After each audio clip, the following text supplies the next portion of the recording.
আসসালামু আলাইকুম। এনসিএল লিগের শেষ ম্যাচ অর্থাৎ ফাইনাল ম্যাচ আজ মুখোমুখি হয়েছিল ঢাকা এবং রংপুর। কতটা প্রত্যাশা ছিল ম্যাচের আগে যে একটা ফাটাফাটি ম্যাচ হবে, কিন্তু একই হলো। মানে ভাবা যায় 62 রান অল আউট ঢাকা, তারপরও যেভাবে ফাইট করেছে ঢাকার বোলারদেরকে আসলে প্রশংসা করতেই হবে। এই ম্যাচ এত দূর যেতে পারে এটাই ভাবতেই পারেনি, মানে একটা শ্বাসরুদ্ধকর পর্যায়ে চলে গিয়েছিল। 42 রানের ভেতরে অলরেডি 5 উইকেট পড়ে গিয়েছিল রংপুরের, মানে থরথর করে কাঁপাকাঁপি অবস্থা। ম্যাচ কি আসলে ঢাকায় শেষ পর্যন্ত জিতবে? আকবর আলীর কপাল কি পুড়বে? আকবর আলী এমন একজন মানুষ, ব্যাটিং এ রান করতে পারুক আর না পারুক, ক্যাপ্টেন হিসাবে ফিট, ক্যাপ্টেন হিসাবে অনেকগুলো শিরোপা জিতেছে এই আকবর আলী। অথচ আকবর আলীর হাত ধরে যেহেতু অনূর্ধ্ব 19 বিশ্বকাপটা বাংলাদেশে এসেছিল, তারপরে তার থেকেও তাওহিদ হৃদয় কিন্তু এগিয়ে চলে গেল, তার থেকেও কিন্তু ইমন এগিয়ে চলে গেল, কিন্তু তাওহিদ হৃদয় কিন্তু আকবর আলী এত সুযোগ পেয়েও কোনো সুযোগই কাজে লাগাতে পারলো না।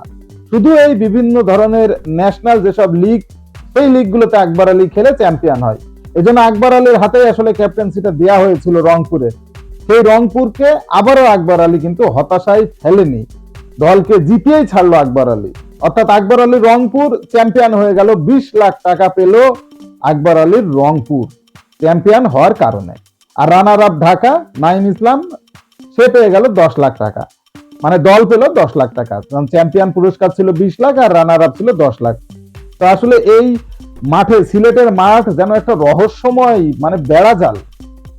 প্রথম থেকে ম্যাচগুলো যেভাবে হয়েছে তাতে করে কিন্তু ভালো স্কোর হচ্ছিল, 2টা সেঞ্চুরিও আছে। তারপর যত দিন যায় আস্তে আস্তে স্কোর লো হতে লাগলো, 120-30। ফাইনালে এসে একই অবস্থা, মাত্র 62 রান তুলতে পারলো ঢাকা।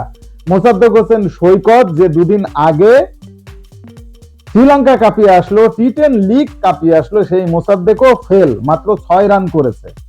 ঢাকার সব থেকে বড় সুপারস্টার ছিল মোসাদ্দেক। নাইম শেখকে কোনো কিছুই আসলে ধুপে টেকেনি। যেভাবে আলাউদ্দিন এবং মুকিদুল, যে পেস বোলার রংপুরে, তারা ধসিয়ে দিয়েছে ঢাকার ব্যাটিং লাইন আপ। মাত্র 16 রানে 5-5টা উইকেট ফেলিয়ে দেয় এই দুইজন বোলার মিলে। শেষ পর্যন্ত আলাউদ্দিন 3 উইকেট আর মুকিদুল 3 উইকেট নেয়। অর্থাৎ কেউই কারোর উপর যাতে মন খারাপ করি না হয়, দুজন মিলেই আসলে শেষ করে দিয়েছে ঢাকার ইনিংস।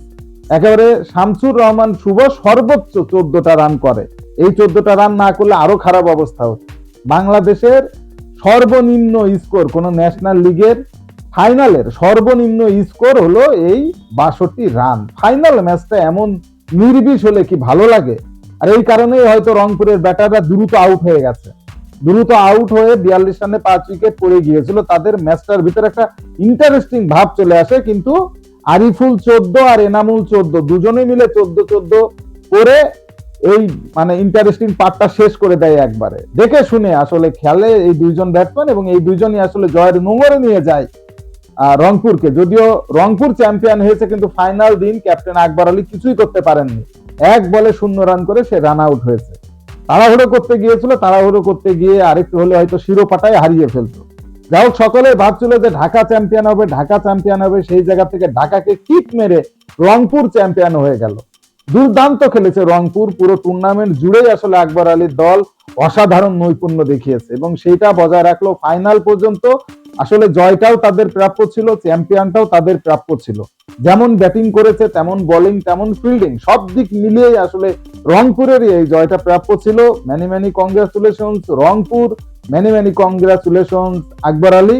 আসলে আকবর আলী ব্যাটিং এ পারুক না পারুক, বিভিন্ন দলকে যে চ্যাম্পিয়ন করাচ্ছে, এটাই কম কিসে, এটাই কম গৌরবের কিসে। এবং এই কারণেই কিন্তু আকবর আলীর একটা ডিমান্ড আছে, বিশেষ করে ক্যাপ্টেন হিসাবে আকবর আলী কিন্তু অসাধারণ।